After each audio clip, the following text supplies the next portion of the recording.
Hello, everybody. Thank you for joining us today for our April 2024 Lunch and Learn. I am Jenna Klinner. I am the service coordinator for the WiscWeb team. I'm also joined here by Matt Goins, who is on cam, as well as several other members of the WiscWeb team who you may hear from later today.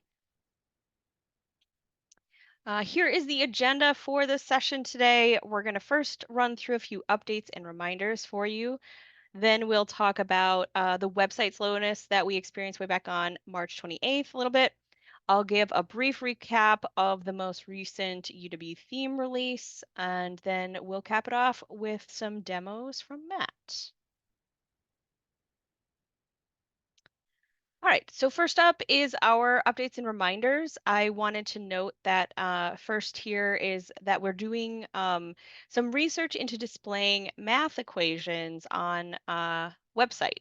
So this project is a collaboration between Web Platforms and Services, which is the group that WiscWeb is under within Do It, the Center for User Experience, which is also in Do It, and the math department. The math group has a need for displaying math equations on their website, and currently there are accessibility barriers in how this content is being displayed.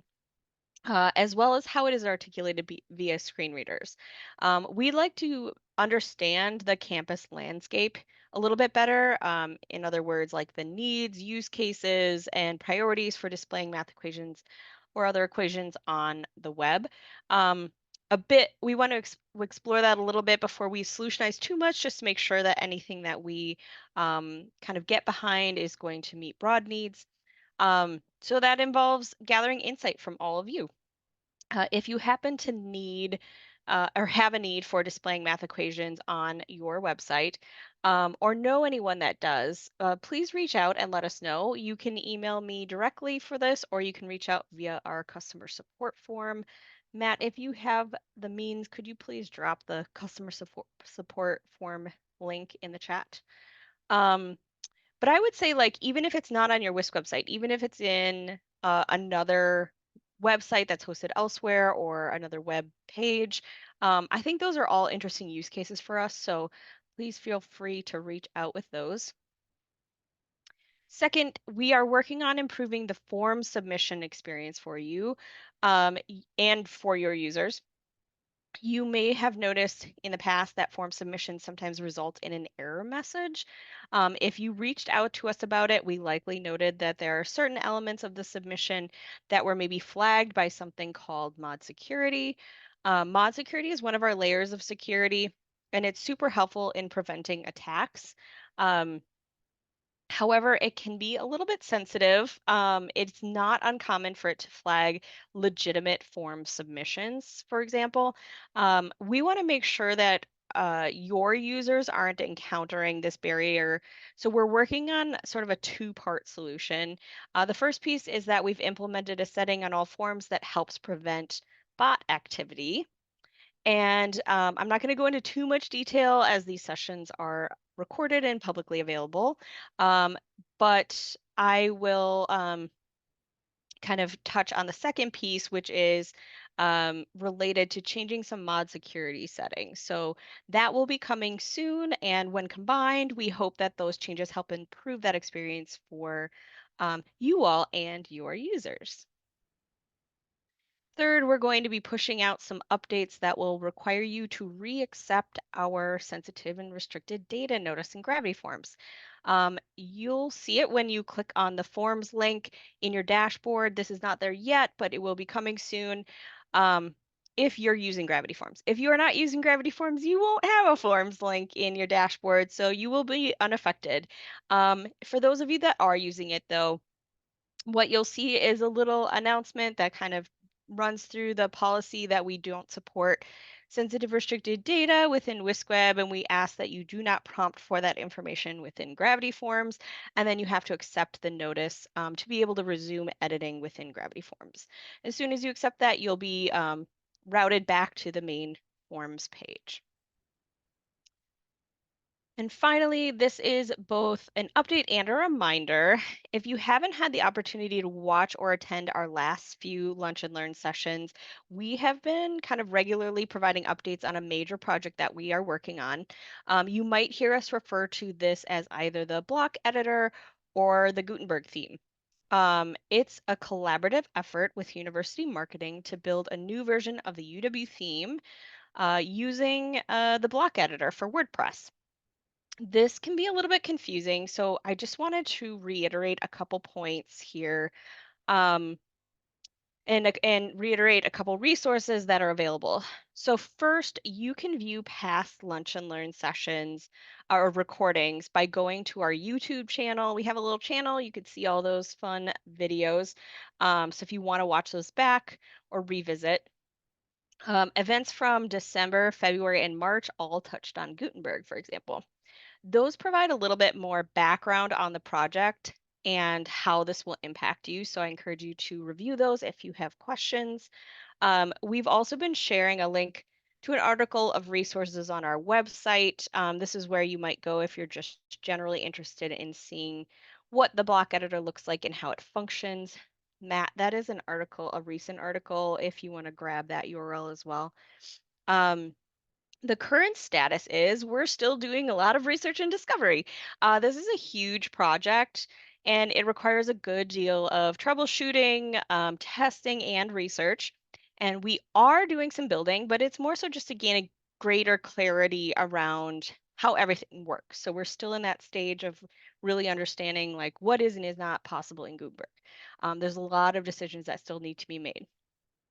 Um, there's nothing to view yet. So we have been getting a couple questions from different folks. There's nothing yet available to view. Let's see.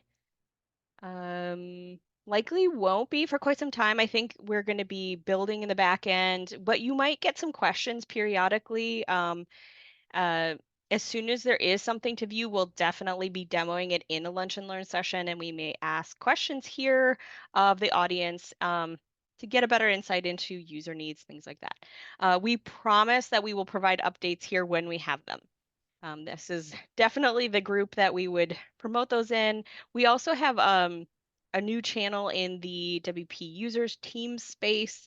If you are a member of the WP users community of practice, you will automatically have access to that sub channel. And that's also where we will like post any updates or gather feedback from our users.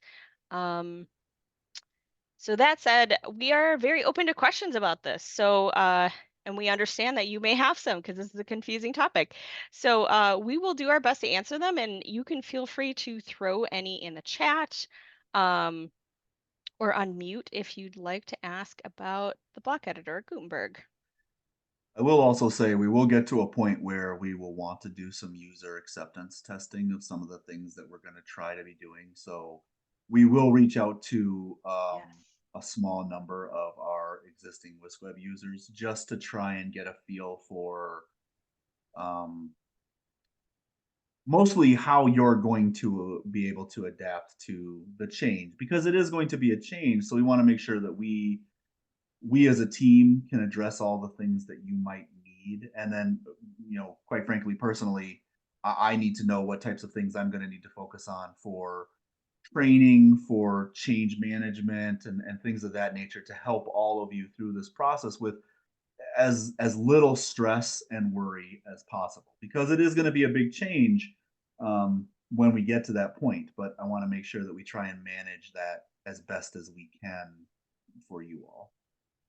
Yeah. And like I said, we will give updates here when we have them. I think you can pretty much sit tight right now. We'll let you know when we need info from you. I know many of you are probably trying to prepare for like websites down the road. We can try to help answer those questions where you have them, but generally, I would say there's no strict timeline on this. We imagine it's going to be multi-year. Um, we imagine that you are going to get multiple years to move your content. At some point, yes, the old UW theme will likely be going away because we really don't have the capacity to maintain two very big themes concurrently for a super long time. Um, But and we're also going to be approaching this with trying to find this ways in which we can make this as easy as possible for folks. So, like I said, we'll give you updates when we can, but we'll also field questions wherever you have them. All right. So I know it has been a while since this issue occurred, but I kind of wanted to revisit the slowness that we experienced way back on March 28th. You might not remember it, but we did email out that day to note that things were a little bit slow. And 2 hours later, we emailed to let folks know that things had been resolved. This slowness was related to high traffic coming in from a very specific bot. We ended up blocking the bot and notifying our hosting service, Amazon Web Services, about the attack. The bot in question is not as important here. What I really wanted to note is the prevalence of this sort of activity. WordPress is one of the most widely used content management systems in the world. And as such, WordPress websites are repeatedly getting attacked by nefarious traffic. Um, and by groups looking for vulnerabilities in order to compromise the site and gain access to data, or just harvesting data. It might not be as nefarious as it looks. This type of activity is not going to go away. In fact, the prevalence is kind of ever growing. Years ago, we didn't see this sort of activity nearly as often. Now it is probably like nearly an everyday occurrence. You probably don't notice it as much, but we see it in our graphs for the most part. And our security layers are blocking this traffic so that you don't experience downtime and slowness, but sometimes it's so pervasive that you do notice a difference. Um, so that's kind of what happened on March 28th. This was a good amount of traffic coming in from one specific bot. Um, all at once to several WiscWeb URLs. This impacted our servers and degraded service to a point where we needed to post an outage. We didn't really see sites going down per se, but we did definitely notice the slowness that you all experienced that day. Um, there are changes that we can make to continue improving this experience over time, and we have a lot of this work already roadmapped. So, um, just noting that like that's just an everyday thing that we work on is kind of looking at these things and making sure that we're up to date and kind of considering any new cases and adjusting things as needed. However, bots will always evolve. So this is sort of an ever-moving target, and we'll need to continue adjusting and iterating on our mitigation approaches over time. I'm mentioning this so that you know, A, we're always keeping an eye on it, and B, that this will generally be something that will never go away. As this, as a group that manages all of the infrastructure for our website sites, there will always be a portion of our workload that involves these sort of infrastructure tasks. So I'll pause here in case there are questions, but I'll also allow Scott to jump in if there's anything I missed there. I think you got most of it. Just kind of a thing to bring up too is that some of the stuff isn't necessarily like malicious traffic. It is, we talked about it at a previous lunch and learn that we had issues with Applebot, which was a scanning tool that Apple was using to kind of get data and index our sites. So it's not necessarily malicious, but with the rise of like AI tools and more people trying to get as much data as possible, we've kind of seen an uptick in people making a lot of requests kind of without thinking of the underlying infrastructure that might be involved. So a lot of times the people that do these things responsibly, like Google and Microsoft and Bing and all those other web search providers, they do also scrape a lot of our sites to index them, but they do it at a rate that won't really impact anything. So there is a level of responsibility that these bots need to take into account. And when they don't take those into account and we notice it, then we're going to get on it and block them. So in this case, we were able to reach out. We saw that they were hosted on AWS, and we reached out to AWS and said, "Hey, we're seeing a lot of bad traffic coming from this that's impacting our service. Can you do something?" And then, like 2 hours after that, it stopped making requests to us. So in this case, we had a pretty good That's good. outlet to contact someone and get something done. Yeah, thank you, Scott. I'll pause here in case there's questions. I know that's a really technical topic. If you're confused about anything, we're happy to answer questions.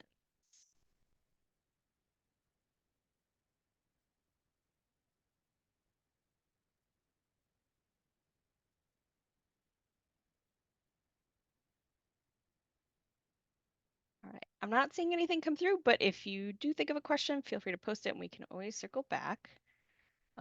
Next topic here. Lighter topics. UW theme release. So we released a new version of the UW theme on April 9th. That was this past Tuesday. Um, I'm just going to kind of provide a quick recap of some of the more noteworthy updates that are in this release. We added accessible styles for Gravity Form's new theme called Orbital. I recognize that this is very confusing.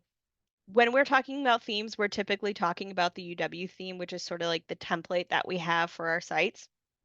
Gravity Forms has also started creating what they are calling themes. And these are specific styles just for their forms. Um, so they had been using something called Gravity Forms 2.5 theme in the past, but it sounds like that's eventually going to be phased out. And Orbital is the new theme that they have created that will replace that legacy theme. Both are available currently, but all new sites are automatically getting set to Orbital. And as such, we wanted to make sure that the styles for that new theme were matching the styles in the UW theme because by default they were kind of styled to be like what Gravity Forms wanted them to look like. So just a note there that that has been pushed out. So regardless of which theme you're on, you should see some nice normal UW branding there. We also fixed a bug with heading levels to improve accessibility. This was something that had been in place, but got knocked out of the theme during a recent update. So we put that back into place. It really is just making sure that your heading levels are correct depending on whether or not an H2 heading is present. So a great example is if you use like a content layout heading and you are using maybe like a 2 or 3 column layout and each of those columns has a heading as well, um, it will adjust those headings based on whether or not the H2 is present. As you may know, we have a paid customization option for the service that allows groups to swap out the UW crest for their group logo. We've made the screen reader experience for that logo consistent with the uploaded logo. So previously they were kind of operating a little bit differently. Both are treated now as decorative images with an ARIA label set to hidden. And then finally, we've updated our featured content block just slightly to fix a bug that was happening where the actual box color wasn't quite appearing correctly depending on which row background was chosen. So this was most apparent if you had a need for creating featured content blocks with a light gray background. The box was also showing in light gray instead of white. So we have now fixed that bug in case you had that. All right. Questions here before we get started on demos. Quiet chat today.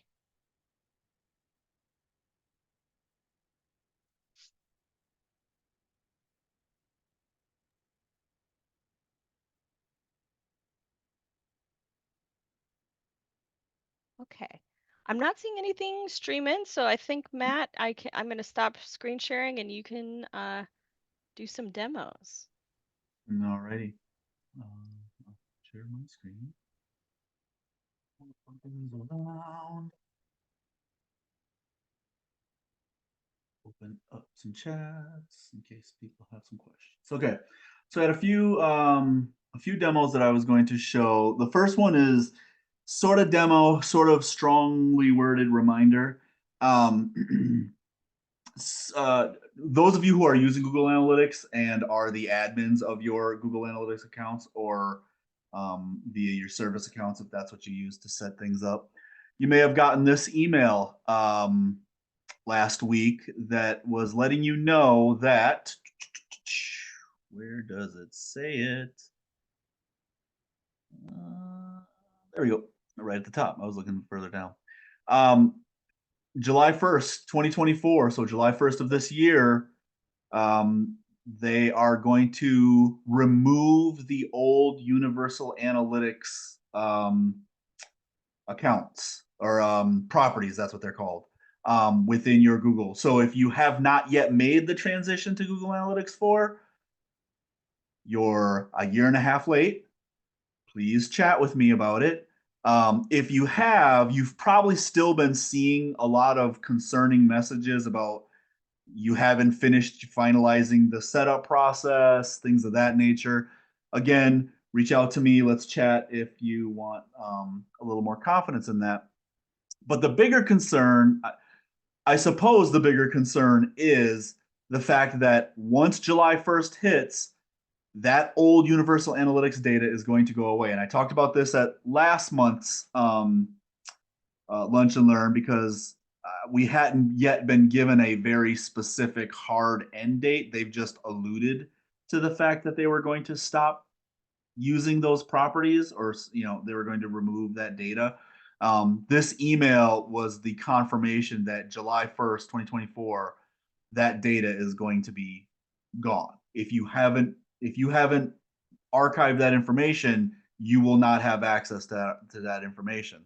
And honestly, the vast majority of you who attend our Lunch and Learns on a regular basis, I'm not super worried about, because hopefully you've listened to me over the past year and a half or so to, do these things. But if you haven't, I got a couple more opportunities to encourage you to do it before we hit July 1. And I'm gone a lot come the middle of June throughout the end of July. So your opportunities to chat with me are going to be few and far between when we get to that point. So let's just chat. In Google Analytics, how you access this old information is you go in, you find the account that you need to export this out of, and then you go into the property. And the property that you're going to want to go into is the one that begins with UA dash. UA stands for Universal Analytics. It's the old way that we did all these things. That's the one that you want to go into. And then you'll go into whatever the full data is. So we have two different views. We have a filtered data and a raw data. So I'll go into raw data. That will get me here. The biggest issue that we'll run into here is I don't know all the things that there is about Google Analytics. So I can tell you what I would do as someone who's going to export our data out, but there may be other things that you or somebody else have set up within your Google Analytics, and I can't speak to that. So I'm just going to sort of walk through what I would do to at least keep the data that I think matters to me. And so what I would do is I would go to behavior and overview. And then from here, let's go with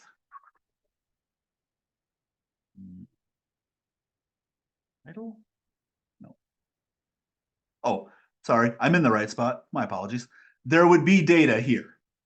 So I need to change this date range to something else. So let's go when did we start? 2017. So I'll say apply. And so I'm going to try and grab all of the data from when we would have started this, 2017. If I really want it to be more accurate, I might go January 1. I don't know what our official launch date was. I don't remember exactly, but we'll just go there. Oh, somewhere in the beginning of 2017. So there is all of my data. You can see it begins there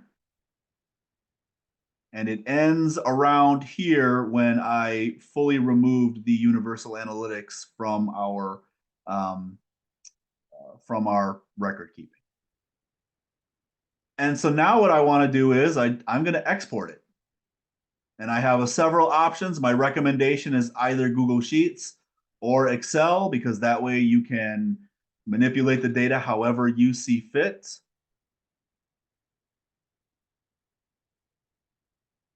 And then I will open it.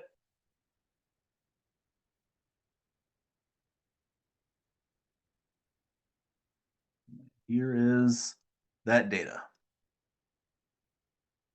And these are just page views, month or day by day. And I could break this down month by month, things of that nature. But this is what I would pull. This is the data that I would pull so that I have that archive. And I know a number of groups that look back at that data and give that information to particular people who have interest or shareholders or whatever it might be, stakeholders, sorry, not shareholders, stakeholders in the site, things of that nature. This is it. This is the data that you're going to want to grab out, and you can then manipulate that data as you see fit. But I just want to make sure I reiterate, it's going away. You have minimum time to make this happen. Please be proactive and not July 2nd say, Matt, where did all that stuff go? And you'll get an out of office message from me because Matt's going to be in Nebraska or something. So, any questions on that?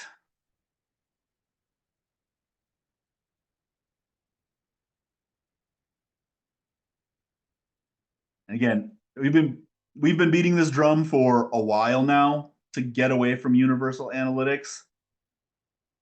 As far as I can tell, it's aggregate. It's all page views. You could go in if you wanted to. You could go in and like here's a view. Here's a full report. Let me see what this looks like if I export it.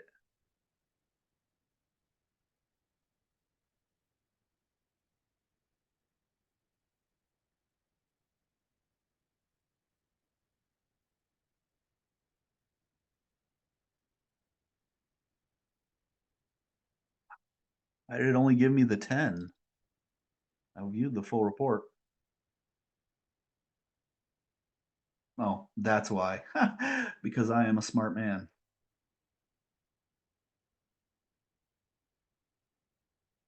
Ooh, this is going to take a while. Probably shouldn't have done 5,000.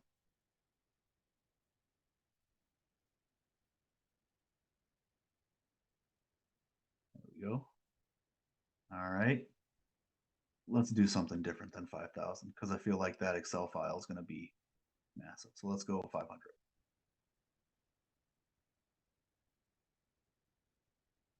All right, let's see what this looks like.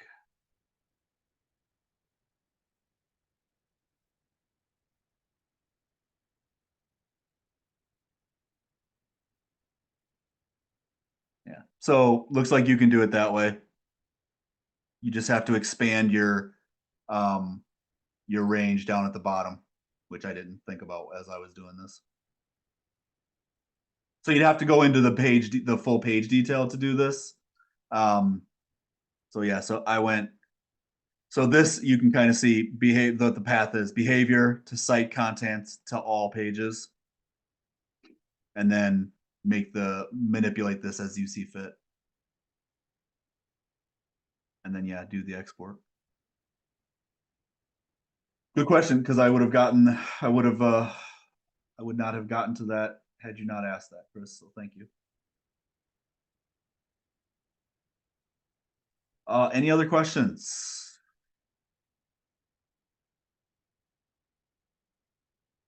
All righty. Again, don't hesitate to reach out to me. You can set up some office hours with me. If my office hours don't work for you on Mondays and Fridays, just reach out to me and we can schedule something at another time to just kind of chat through all this stuff. But again, I want to try and encourage everybody to be as proactive as possible because again, when they say it's gone, and we have no recourse. And I'm always pained when I have these conversations with people about how I have no way to really help you get to that data because it's Google. I don't control Google and I have no way to tell Google, give me that stuff back. Okay, let's get out of here. Oh, I'm going to stay here though. Let's see. The other two items that I want to touch on is I just kind of wanted to give a brief demo of some of the things that I have built recently for a couple of groups. A form and some of the things that you can do with forms in relation to conditional logic. And then a WP data table using filtering to show specific data based on what a person needs to do. And I'll give the context of those when I get to it. So the first one I want to touch on is, gravity forms. So The form in question here that I wanted to build out was it was a form where a group is encouraging people to apply for I don't think it's a fellowship, but it was something along those lines. But basically, they wanted to accept a lot of applications, but there was a very specific set of information that they wanted people to be aware of before they could continue on with the rest of the actual application. So how I built that particular form was,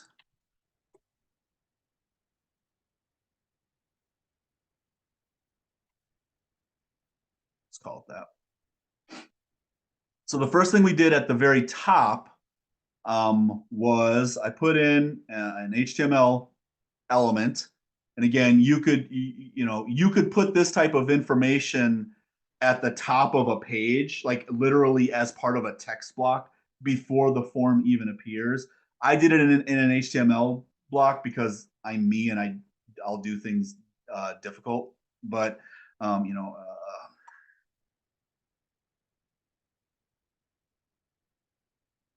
Just put a little bit of stuff in there. I had some H2 tags.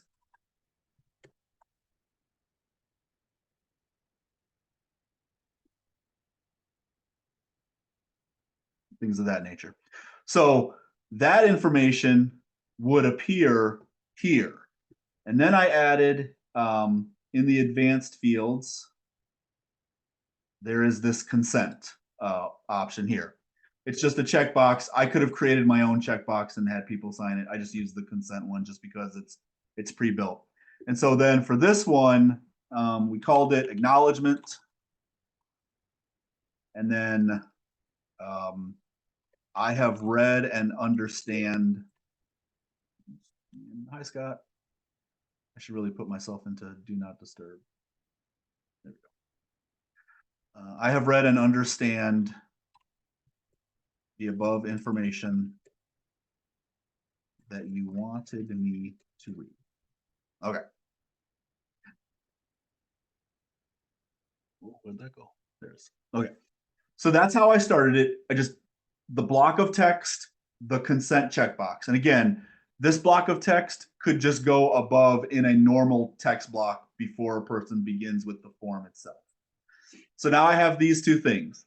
So then we got into the form itself. So I create a section.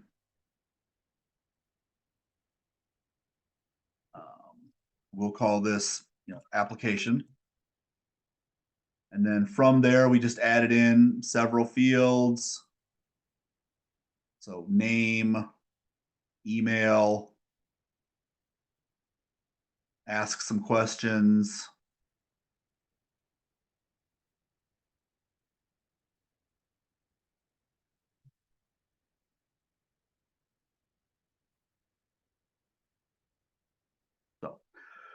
So, again, it's a much longer form, but just kind of imagine with me here. So I built all this out. So what I did was, let's save. And let's preview real quick just to show you what it'll look like. So here it is. There's the acknowledgement, and then there's all the information. So then what I did was, on the section head there, I put in some conditional logic. I enabled it. And I'm only showing this if the acknowledgement is checked. So basically, I'm going to hide this application area until this is acknowledged. Save the form. Preview again. There we go. And now it appears once I've checked off on it. So one of the things to be aware of, though, is you can obviously see the submit button appears still. So that's another thing that I had to make sure that I attended to was I have to go down to the submit button. And the submit button, because it's now a part of the form, older versions of Gravity forms, you used to have to manipulate this through the form settings. Now you can manipulate this right on the form itself. So again, I'm going to do the same thing. I'm going to enable some conditional logic on the submit button. Please be aware that this does create an accessibility concern, although one of the things that you can do to acknowledge that accessibility concern is put in some content here that says the rest of the form and the submit button will appear once you have acknowledged you have read this statement. And that way you are letting a user who is visually impaired, who can't fully see all the information on the form, let them know that something will happen when they engage in this particular item right here. And so I'll do the same thing there, save the form, preview it, submit button's gone, form appears when I check on that acknowledgement right there. And those two things happen right there. So again, just kind of wanted to walk through this type of using conditional logic to sort of create a sign off for your users and or for anybody who's filling out your forms, sort of as a way to, I don't know, to cover the fact that you need people to understand particular policies or rules or just acknowledge something before they actively just go in and fill out the form. This way they have created the sign off. It gives you a way to say, hey, you shouldn't have known about this. You signed off on this. So one of the things I would then do after this is I would go in, let me save the form real quick. And then in my notifications, I would create a new notification that sent it to the email address that, so this is kind of like sending the form back to the user.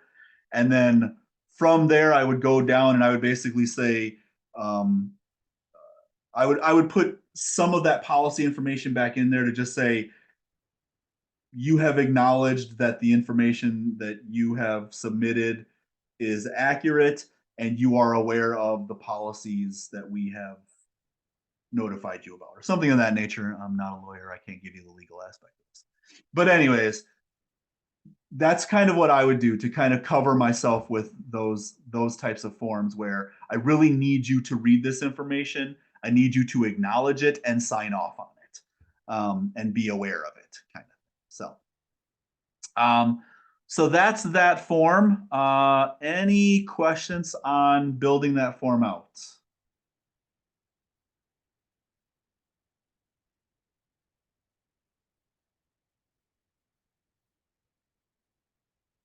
All righty. Hearing none, let's move on. I'm going to walk you through now a data table that I built recently. I'm going to preface this by saying I'm about to show you guys something that's a little more advanced with WP data tables, and I'm more than happy to walk through it with you, and show you how to do it. But make sure you reach out to me, and if you want to try to do something of this nature, let's talk about that. So the example that I have is I had a group reach out to me and they wanted to create a table, create some way of designating required training courses for employees based on the position that they were going to be in. And so what we needed to do was we needed to create a way to filter it down to just a particular position and then display the information necessary based on the filtered position itself. And then the next question was, well, we have a lot of columns of information. How do I present that information to them in a sort of a tight table? So what we did was we'll create a table and we will create it based on an existing data source. I know Google Sheets sometimes does not play nicely, and there's a lot of times when we have to recreate tables because it just breaks for who knows why. But I really do recommend using Google Sheets because it reads the data live, it updates automatically once the page is reloaded. So not technically live, but as live as you can get. Um, and it allows you as the admins of this to not give people access to your sites, but rather give them access to that sheet so that they just need to update it at the sheet instead of needing to go into your Whisk website to do these things. So we'll go next. We'll create the sheet. We'll create the table by using a Google spreadsheet. I'm gonna go grab this data here real quick, paste in the URL, click Save Changes. All right. So let's do a little bit of a quick change here real quick to, let's just say 50 instead.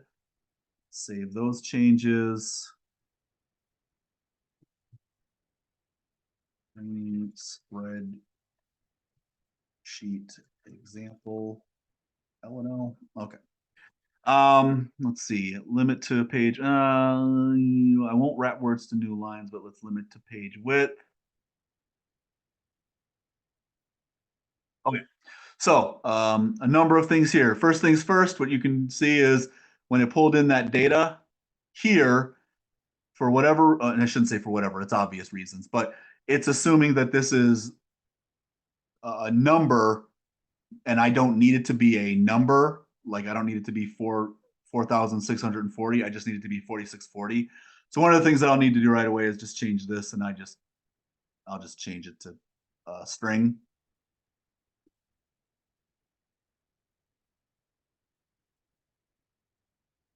So that way it comes in correctly. And then I also will sort the table by this column on the load.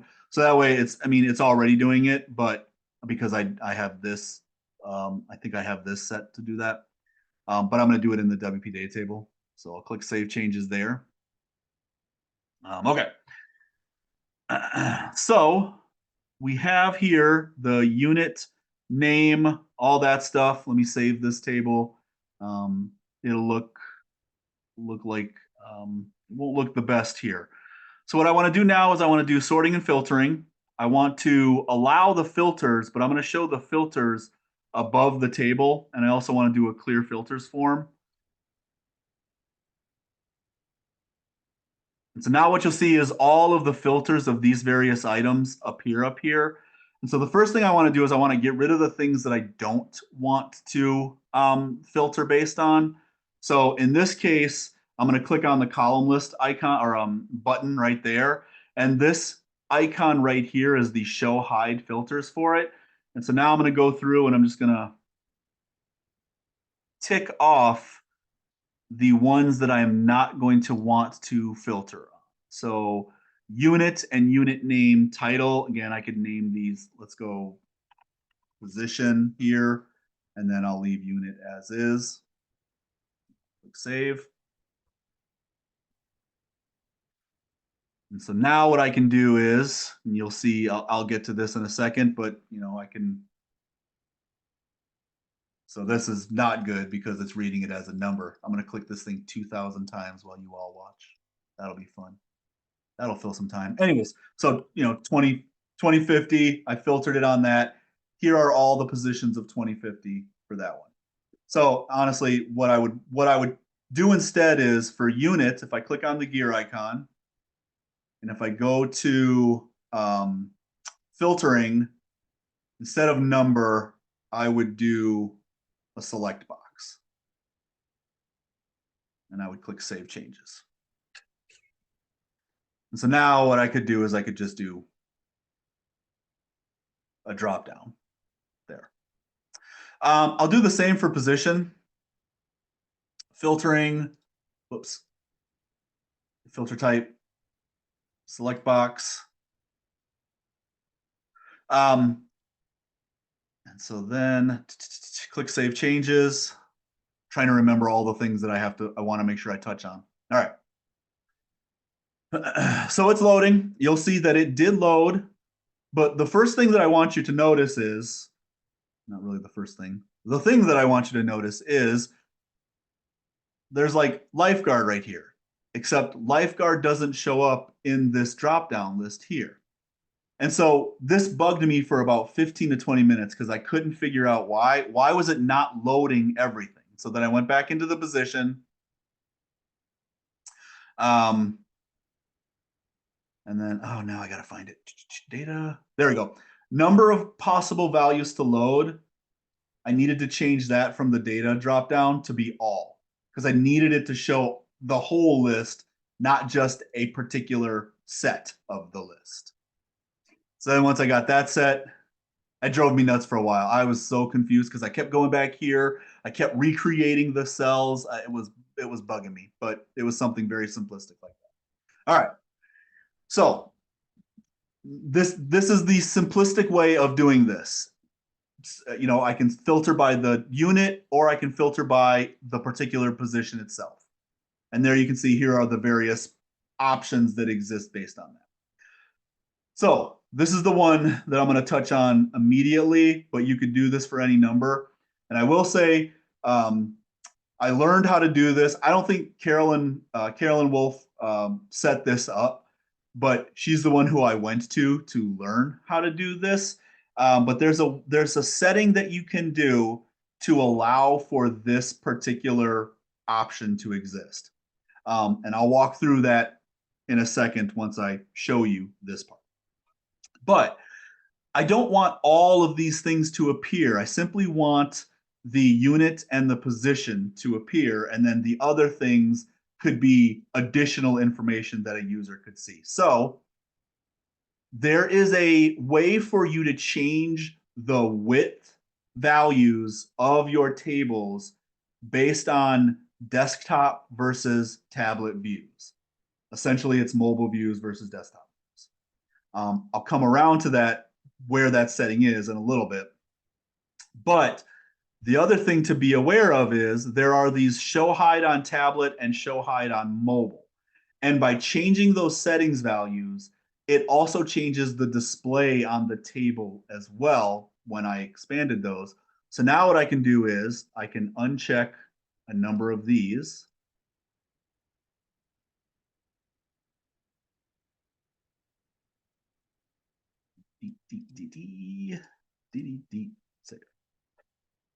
And so what happens then is all of those columns go away in my desktop view, and they now get added to this little plus sign right here. And when I click on that plus sign, it expands it and allows me to see more information.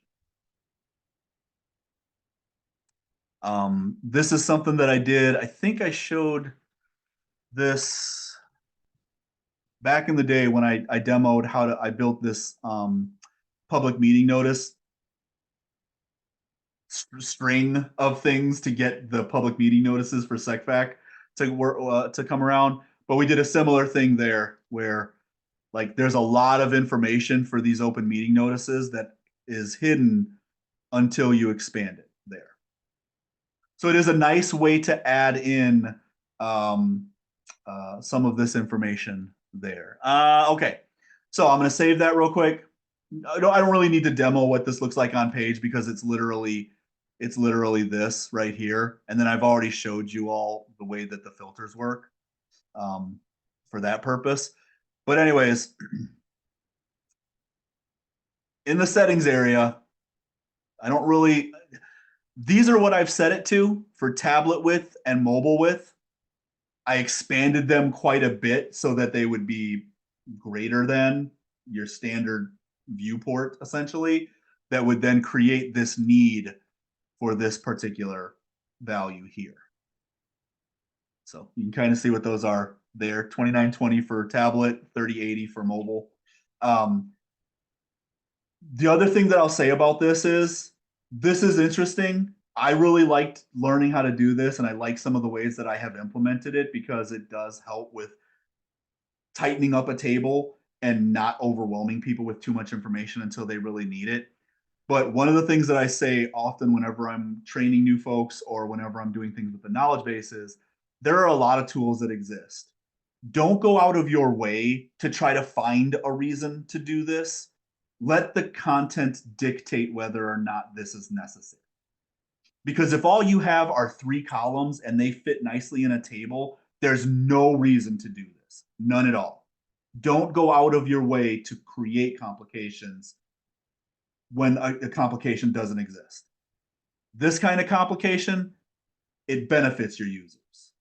But don't go out of your way to find one that could not benefit your users. So I want to really make sure I hit on that because I deal with that pretty often in the knowledge base. A lot of folks will do things just because they can. It's not a good idea. Do it for a purpose, not just because you can. Okay, so that was the data table demo that I wanted to do. Any questions on that? And again, this is another one of those things that I'm more than happy to meet with folks on if you would like to kind of chat through this.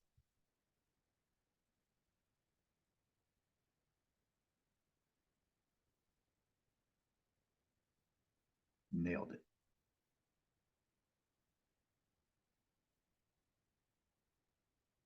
Sarah, why don't you drop me an email? The immediate answer to that question is you're probably not an admin of your site, and any plugins that we use are only available to users who have the administrator role. So you need to have your role. Or okay, so there's 2 reasons why. The immediate answer I thought of was you're not an admin. The other one might be you haven't activated the plugin so that it's not actually there. So what you would have to do is if you are an admin, you could go to the plugins area and then you can activate it from the plugins area. It is one of our self-service plugins. So you would see it down at the bottom of your list right there. So it's one of those 2 reasons. It's either not active or you don't have the right role to be able to see it.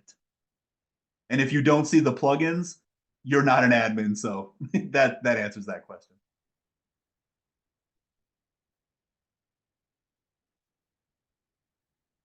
Yes, Audrey, I think about that often. Don't find reasons to complicate it.